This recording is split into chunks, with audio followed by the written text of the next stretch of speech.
Il est entré dans la légende lors de son duel face à John Isner au premier tour de Wimbledon 2010. Le plus long match de l'histoire du tennis professionnel, 11h05.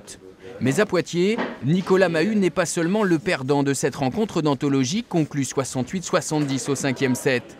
L'Angevin est surtout l'un des 23 lauréats de l'Open 86. C'était en 2003 face à l'Italien Bracciali. Un succès à quelques kilomètres de sa structure de formation, le pôle France du Creps de Boivre. Autant de bons souvenirs associés à Poitiers. À chaque fois, Poitiers m'a souri et j'espère que cette année encore, ça se vérifiera. Je me souviens bien évidemment de mes 2 années passées au Creps. C'était mes deux premières années de sport-études où j'en garde un souvenir merveilleux au Creps de Boivre avec Dominique Poy en tant qu'entraîneur. Et puis bien sûr cette victoire il y a 10 ans maintenant, où j'avais gagné, c'était l'un de mes premiers futurs en plus remportés et c'était devant ma famille à Poitiers, donc c'est vraiment une belle histoire. Sa présence à Poitiers, Nicolas Mahut la doit cette année à une invitation. L'Open, doté de 15 000 $, ne peut accueillir que des joueurs classés au-delà de la 150e place mondiale, sauf s'ils reviennent de blessure.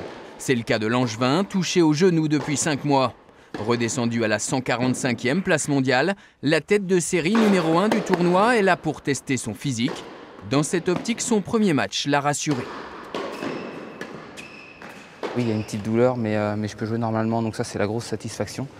Après, en termes de jeu, vous l'avez vu, c'était assez difficile, parfois médiocre, mais je suis content de m'en être sorti. C'est souvent les matchs, c'est les meilleurs matchs, les matchs où on gagne en jouant mal.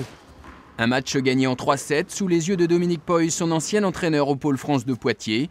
Nicolas Mahut reste en lice pour devenir le 2e joueur vainqueur de 2 Open 86.